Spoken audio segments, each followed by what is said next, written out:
Erev Tov Rabbi Isai and a good Devach and Gesundte Zimmer. Yes, Steve? That's official. Gitte Zimmer. Gesundte Zimmer is after Shavuos. That should be Gesund. Git. And for Lithuanians, good. Okay. This week we are into the week of middah Gvura. Yesterday was the middah of Chesed, Shebegvura, and tonight and tomorrow is the strongest, the most challenging to a certain extent of all of the middos. Is the middah of Gvura Shebegvura, and understanding exactly what the avodah of Gvura Shebegvura is in our generation is particularly important because our generation Bichlal doesn't enjoy middah Gvura. By way of introduction, we should just mention, and we mention this every year, and it's very kedai to be masked once again. The middah of Gvura gets a bad rap. People think that Gvura is something negative. Chas v'shalom. Gvura is something incredibly important, not just in its tempering of chesed. It's not just the flip side of middah chesed. Like you can't have too much chesed. So you have to have something. Gvura in and of itself is something which is exceedingly important. The middah of Gvura is the middah of Yitzchak Avinu, and normatively we think Yitzchak, offered sover al gabim mizbech, tied to the mizbech. He's ready to be makir himself l'shem shemayim, to give himself as a korban. It's very chazak. It's very intense. Yet at the same time, his name Yitzchak means laughter, means simcha. And for a long time, and I've mentioned this a few times before, that for a long time I had a kasha. How do you put these two things together? Until Baruch Hashem, Baruch Hu helped me, and I found this in the Sasamis. He quotes it from his grandfather from the Chidush Arim, that the middah of Yitzchak Avinu was in Gvura, which means that he was not afraid of anything other than HaKadosh Baruch Hu, which meant that he wasn't bothered by his Yetzer Hara. He wasn't bothered by anything. Nothing bothered him. So he was always besimcha. Because he knew that he could always be in total self-control. That's called middah Gvura. To be in total self-control. So his father says to him, you're going to be a korban? No problem. No problem. There's a famine. He wants to go like Avram Avinu went to Mitzrayim. HaKadosh Baruch Hu says, don't go to Mitzrayim. Go to Gerar. He goes to Gerar. And he's in the middle of nowhere, and people are giving him, driving him up the wall. And yet at that moment, and the Torah is very, very specific. The only one of them, you assume that all of the Avos had very close and intimate relations with their spouses. But the pasuk says by Yitzchak and Rivka that there was love between them in Gerar, in the middle of nowhere. Like the whole world is meshuk. It doesn't bother Yitzchak. Nothing bothers him because he is in total self-control. Means middah Gvura, when a person is koine the middah of Gvura, and the more that a person is koine the middah of Gvura, the more that one experiences simcha. Because middah Gvura means you can walk into a shul kiddush, and there could be every delicacy in the world there, and you're not worried about overeating. No problem. You're not worried. Because you have a l'chaim. And you can have all the best l'chaims in the whole wide world. And you're not worried. Because you have a l'chaim, you can move on. Yitzchak Avinu is not worried. He's never worried about not being, he's always in control. And whatever happens to him that's outside of his control, Shatan Hashem. That's it. I'm in control of me. HaKadosh Baruch Hu is in control of the rest of the world. That's the way that we divide things up. Yitzchak Avinu is no problem. That's the middah of Gvura. When we talk about the middah of Gvura Shebegvura, so people don't know this, Bichlal. But this is brought down in a number of the Sfarim, the early Sfarim of the Talmidim, the Chasidim of the Baal Shem HaKadosh, that the Ikar Yichud, said the Baal Shem Tov, the Ikar Yichud that he came to the world to teach is the Yichud of Yira and Naira. What's the Yichud of Yira and Naira? So the pasuk says by Yaakov Avinu, Vayira Vayomar, Ma Noira HaMakom Hazeh. Yaakov Avinu is alone at night, doesn't know where he is, when he is, what's happening. Chazal say that the sun set early and there was a kvitzas haderech and the land. All of a sudden he finds himself alone and terrified. Vayira, he was afraid. He was afraid. He felt fear. Vayomar, and he says, Ma noira hamakom hazeh. How awesome is this place?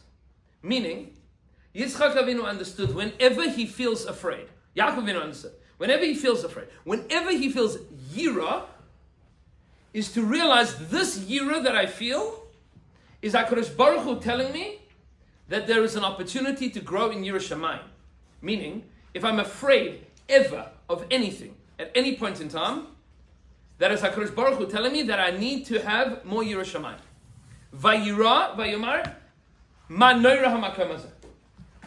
Anytime that a Jew feels yira, the avodah is to be elevating that to a place that's called noira, and that, my dear friends, in the avodah of ben adam lemakom is called the middah of gvura shebegvura, meaning utilizing the middah of gvura to experience more gvura.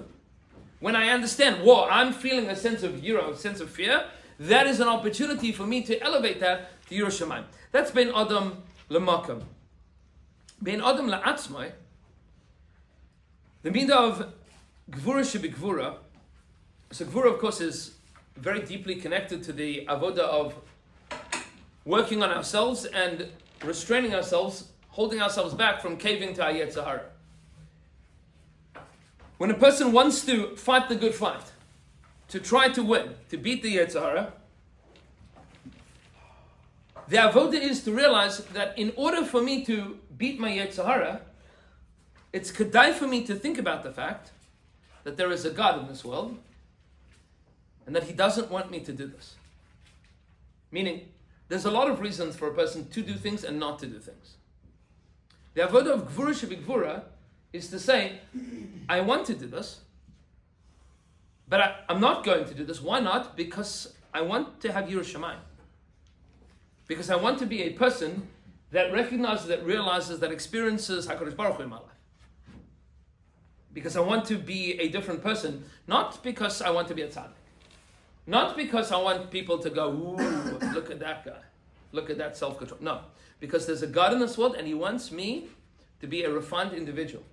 That's called Gvura Shebegvura. I'm utilizing Yira Shamayim to be gover on myself, to be gover on my Yetzer Hara. That's Gvura Shebegvura ben Adam la'atzmai. In the world of ben Adam la'chavero, there are two avodas to make note of. Many avodas to make note of, but two in particular. Sometimes there is an avodah ben adam lechavera of gvura shebegvura, meaning to be gover on your midas hagvura, and it's very subtle. Sometimes you feel the need to bash somebody over the head for good reason. For good reason, not because, not in a, but you ask yourself: is this what Ratzon Hashem is? Meaning, would this be expressing Yira Shamayim? Or is this going to make me feel geschmack that I was gover on this guy? That I bashed him over the head? And sometimes you have to be gover on your midas hagvura. I'll give you an example that nobody here is guilty of. Probably, maybe, sometimes. You have a bar mitzvah boy, he's learning his parasha in shul. Sweet kid, he clearly has worked very hard, prepared the parasha. And he makes a mistake. And you're Shemayim, Talmud Torah, Kriyas HaTorah, Chiyuv HaTzibur. So you want to correct him. You want to correct him because you're Shemayim. How do you make a mistake in HaKadosh Baruch Hu's Holy Torah? You want to correct him. Then you ask yourself, what's Ratzon Hashem right now? Is Ratzon Hashem to correct? Sometimes maybe yes. And sometimes maybe no. And to know that fine line, when to be gover on your own gvura, that's midas gvura shebegvura. It's not sometimes I need to rein in my own sense of Yira Shamayim because that's not what HaKadosh Baruch Hu wants from me right now. And that's very subtle. And it takes a lot of work. And there's not easy solutions of when to rein in your sense of Yira Shamayim. But sometimes a person has to think very carefully, is this what HaKadosh Baruch Hu wants from me right now? And maybe yes and maybe no. That's one aspect of Gvura Shebegvura. And then there's another aspect of Gvura Shebegvura, which is every now and then you see somebody doing something inappropriate and you don't want to say anything about it, and then you need to. You need to stand up for Kavod Shemayim. Sometimes somebody is, I'll give you an example. Somebody is mevazeh Talmid Chacham. So this is something that all of us write very clearly. That if somebody is embarrassing a Talmid Chacham, somebody is saying something negative about one of the Gedolim, there's a sport that people like to have, which is like rabbi bashing, teacher bashing, rebbe bashing. People like to do this. It's like geschmack. It makes people feel good that, to get shtickle schmaltzige lashon hara, some nice fleshike lashon hara about some tzaddik. Such a and then you're like, I don't want to make a big deal. I don't want to make a big deal. Why do you make a big deal? Yeah, I'm going to add to this. People are going to talk. Sometimes to be goiver, so that you have middah gvura, meaning you have to overcome the sense of I don't want to say anything. It's uncomfortable. But gvura shebegvura sometimes means to stand up for kvod shemayim, to stand up for yiras shemayim, to be able to say that's inappropriate. That's not a nice thing to say. The middah of gvura shebegvura is when people are sitting around a Shabbos table, and sometimes somebody looks at you and says, no, tell that story about the time that you go, I don't think that that's appropriate to say. To say, I really don't want to engage in Lashon. Sometimes you have to say to people, I don't like repeating Lashon Hara, so I'm only going to say it once. Meaning, to hold yourself back. Yeah, Reb Seth, what do you say? Two things. The first thing is that from a perspective, rebuking, you're supposed to rebuke if it's going to be well received.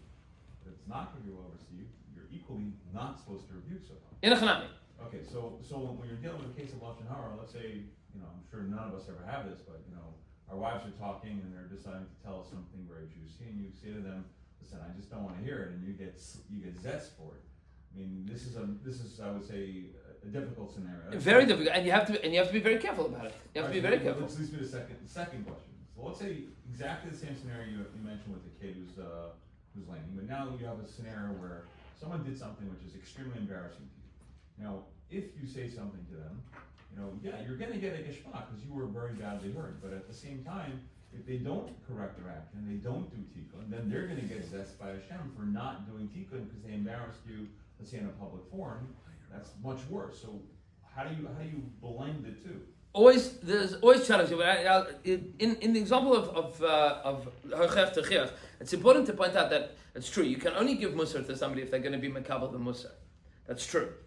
But if somebody is currently in the midst of doing an Aveira that you are now part and parcel of, because you're there, and shtika kaidah, meaning if you don't say anything, then you were there. Even if you were there. Even if they're going to zetzi for you look at them and you say, this is not appropriate. I prefer not to be part of this conversation. That's Gvura Shebegvura. You have to be good in that moment. It's not appropriate. But each one of these things is a fine middah.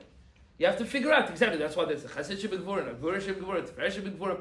But in the world of Gvura Shebegvura, which is the avodah of tonight and tomorrow, the avodah is to figure out that sometimes it is correct. I mean, it's not always correct to do this, but sometimes it is correct. That's called Gvura Shebegvura. There are times that it is correct to stand up and be like, okay, this is not appropriate.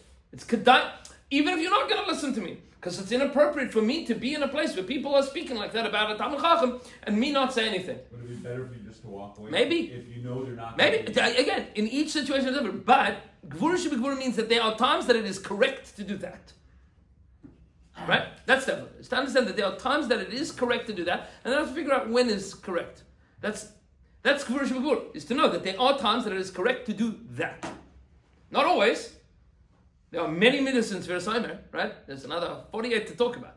But Gvura Shebegvura means sometimes the right thing to do is to stand up and say, not going to let that happen.